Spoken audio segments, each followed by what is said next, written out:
This video is sponsored by Tomplay.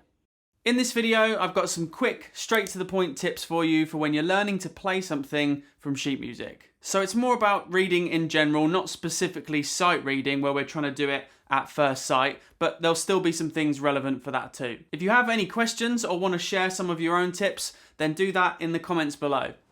First off, are you trying to learn this piece so that you can play it and read it at the same time? Or are you just trying to figure it out from the sheet music and eventually memorize it? You have to keep that goal in mind because it's going to affect how you want to do things. And it may be different from piece to piece. Sometimes something might be too hard a reading level for you to read quick enough whilst you're playing, but technically you could play the piece. But if it is in your reading level, another time you may specifically want to practice reading and playing at the same time.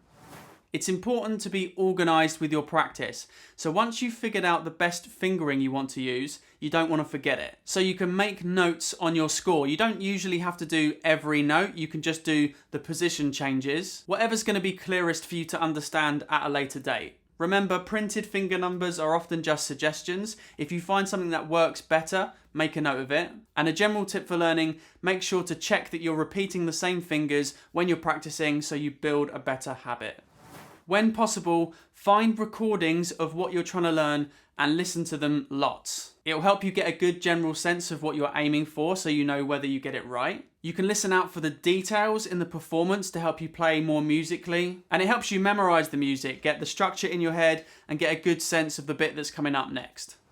Listen again, but this time follow along and read the music as you listen. You can try doing the whole thing in one go, or you can just try doing sections as well, perhaps the bit that you're working on. And doing this helps you get a stronger connection between what notation looks like on the page and how it sounds when it's actually played. The way the notes move and the rhythms. You can also try playing along with the music. Again, you don't have to do the whole thing. You can just try little snippets or sections at a time. This can really help sometimes with your accuracy, with just keeping your flow going. And it can help with your performance, so you're following along in a more natural way and imitating. You can slow it down a little bit if you need. If you're playing it back on YouTube, you can do that here. On mobile, that's here. You just don't want to do that too much or it sounds a bit weird. This one's really important. Before you start playing something, it can be really helpful to just take a minute or two and make sure that you're comfortable with the key signature. Get familiar with the key that you're playing in so you don't get mixed up on any flats and sharps. You're comfortable moving in and around the scale that you're using. So if it's in D major, play the D major scale up and down a few times. Keep a mental note of the F sharp and the C sharp. And I find moving up and down through the diatonic chords of that key is a good warm-up as well to really get you locked into that scale. I do have a video on practicing that, I'll put a link down below. When you need, you can also make other notes for yourself on the score or on a separate notes page. As long as you don't have too many on the score so it becomes a mess, that can sometimes be really helpful. Maybe there's a note on a really high ledger line that you're not quite confident with yet. Some extra flats or sharps that are tripping you up. Maybe it's a technical reminder for yourself. Or maybe you could just make a note of where a new section starts so you can find it easily. And then maybe on a separate page you could write out some more detailed practice reminders on things that you think you might forget. Sometimes it's going to be really useful to practice sections of the left hand by itself, the right hand by itself, to make sure that you've got everything accurate on its own before putting your hands together. To make sure that you're reading it correctly and that you can actually play it. And sometimes it's good to go back to each hand separately at any point if you need a refresher. Now it does depend on the music, you may have to adjust your approach. Sometimes, for example, it may actually be easier to learn the left hand with the right hand. So there's no one correct answer, but just try different things and see what works best for the piece that you're learning or even just that section. Just quickly, if the video's been helpful so far, then please click the like button because that really helps out the channel.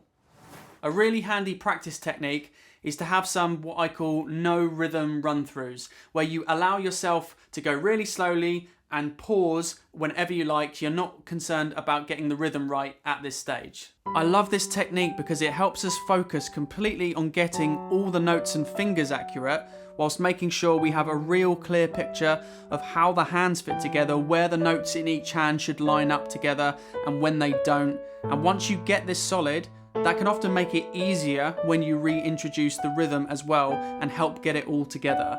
If you are working on your sight reading though, and you're trying to get it as best you can on the first go, then obviously don't use that method. And as well as that, we can also try practicing almost the opposite way, where our primary focus is the rhythm and keeping the rhythm solid. And if we make a couple of mistakes along the way, we're just going to practice keeping on going. Both of those can be helpful because they help you focus on and strengthen specific areas one at a time. So if you're struggling to play something, that can help you get it sorted before you bring all those elements together. In order to play the rhythm accurately, which is obviously a really important thing to do, you need to make sure that you have a clear picture in your head of exactly where every note should be placed. And a helpful way to do that is to count. When there's some gaps or longer notes in the melody, for example, beginners might often make mistakes here and perhaps rush to come back in. So this helps you feel the time accurately. So for example, 1 and 2 and 3 and 4 and 1 and 2 and 3 and 4 and 1 and 2 and 3 and 4 and 1. So something that can actually help you implement some of these tips is Tomplay, which is the sponsor of this video. Tomplay is an app which, just to start, features a library of over 40,000 pieces of sheet music, ranging from classical to more contemporary music and film scores, which often have arrangements for different skill levels too. But more than that, you can play them back and hear professional recordings.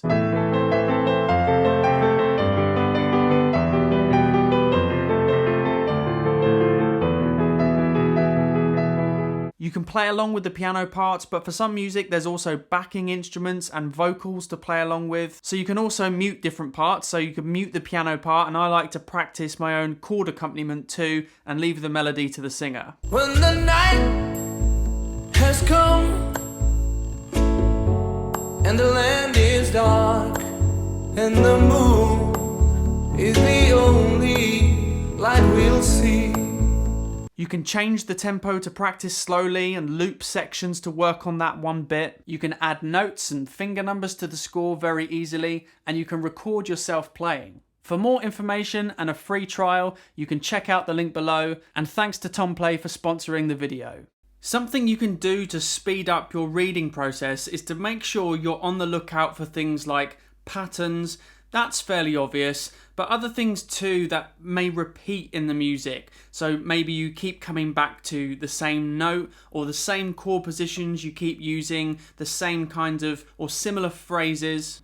So when you're paying attention, you realize, oh, I've already played that once. So you see it again and now you know what it is at a quick glance. Now we can also learn to recognize, get familiar with chord shapes as one entity. For example, think of this as a G major chord instead of reading the 3 individual notes. That's much quicker for your brain to process.